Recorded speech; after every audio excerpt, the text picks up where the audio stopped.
हे दोस्तों, वो भी स्वागत है आपका मेरे YouTube चैनल पर। आज मैं फिर से एक बहुत ही इम्पोर्टेंट टॉपिक लेकर आपके सामने हाजिर हुआ हूँ, जो है जीका वायरस क्या है और इससे कैसे बचें। कोरोना महामारी के बीच देश में एक और वायरस ने दस्तक दी है। लोग पहले से ही कोरोना वायरस से परेशान थे।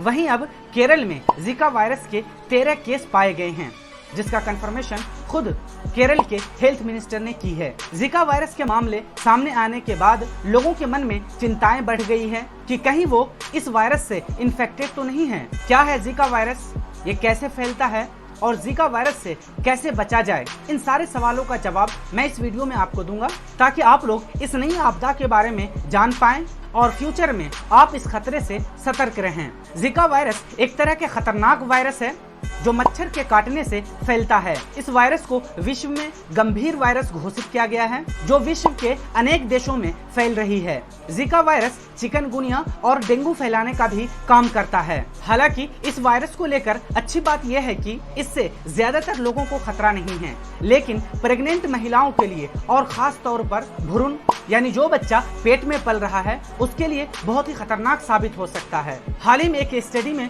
पता चला है कि यदि प्रेगनेंसी के दौरान जीका वायरस का इन्फेक्शन होता है तो उस पेट में पल रहे बच्चे पर बुरा प्रभाव पड़ सकता है, जैसे कि वो बच्चा जन्म दोष के साथ पैदा हो सकता है। ऐसी सिचुएशन को माइक्रोसेफेली भी कहते हैं। ऐसी अवस्था में नवजात बच्चे के ब्रेन का विकास सही ढंग से नहीं हो पाता है, जिससे छोटा सर ब्रेन डैमेज होने का भी खतरा होता है। इसके साथ साथ अंधापन, बहरापन, दौरे और अदर जन्मजात दोष होने की भी आशंका होती है। जीका वायरस से ग्यूलेन बैरे सिंड्रोम होने की भी डर होता है। ये एक तरह की टेम्पोररी पैरालिसिस होता है, जो कि आमतौर पर एडल्ट में पाया जाता है। इससे आगे चलकर दूसरे न्यूरोलॉजिकल कॉम्प्लिकेशंस होने की भी खतरा बनी रहती है। सबसे पहले ये बीमारी युगांडा में 1947 में बंदरों में पाया गया था। इंसानों में ये पहली बार 1952 में युगांडा और रिपब्लिक ऑफ तंजानिया में देखा गया। कुछ सालों के बाद इसकी बहुत सारे केसेस दूसरे महाद्वीपों में देखे गए, जैसे अफ्रीका, अमेरिका और एशिया में। इस बीमारी के लक्षण भी डेंगू के जैसे ही हैं, जैसे बुखार आना, सिर में दर्द होना, जोड़ों में दर्द होना और स्किन पर रैशेस पर जाना। इसके सिम्टम्स ज्यादा गंभीर नहीं होते और आमतौर पर 2 से 7 दिन तक ही रहते हैं। जीका वायरस हम इंसानों में मुख्य रूप से इन्फेक्टेड मच्छरों के काटने से ही फैलता है। यह एक किस्म का मच्छर है जिसे एडीज एजिप्टी भी कहा जाता है। ये मच्छर आमतौर से दिन के समय ही काटते हैं, खास तौर से अर्ली मॉर्निंग या लेट आफ्टरनून या इवनिंग टाइम में। ये वही मच्छर है जिसके काटने से अदर बीमारी जैसे डेंगू, चिकनगुनिया और पीला बुखार होता है। अगर कोई व्यक्ति जीका वायरस से इन्फेक्टेड है और वह सेक्सुअल इंटरकोर्स करता है तो उसके दूसरे पार्टनर को भी जीका वायरस हो जाएगा। एक आदमी जीका वायरस बीमारी से पीड़ित है या नहीं, ये उसके सिम्टम्स से पता चलता है। डॉक्टर्स उसके जीका वायरस पीड़ित होने का पता डिफरेंट टाइप के टेस्ट के द्वारा करते हैं, जैसे यूरिन, सलाइवा और सीमन के टेस्ट।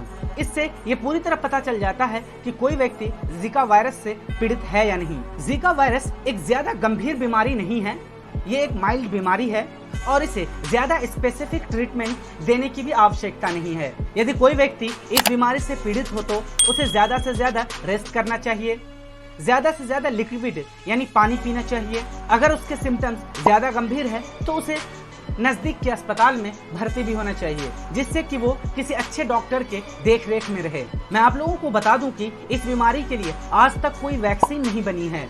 अगर हमें इस बीमारी से बचना है तो सबसे पहले हमें मच्छर से बचना होगा, क्योंकि इस बीमारी के सबसे अच्छा और कारगर प्रिवेंशन मच्छर से बचना ही है। जितना हो सके उतना लाइट कपड़ा पहने और ज्यादा से ज्यादा आपकी बॉडी ढके होने चाहिए। हमें अपने घर के विंडोज में नेट लगाना चाहिए, जिससे कि मच्छर हमारे घर में न घुस पाए।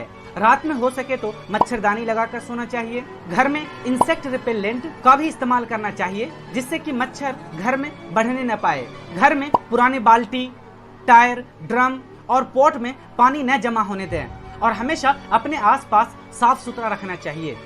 आपकी ये आदत डेंगू और चिकनगुनिया से बचने में भी मददगार साबित होगी, क्योंकि ये सारी बीमारी भी मच्छरों के काटने से ही होते हैं।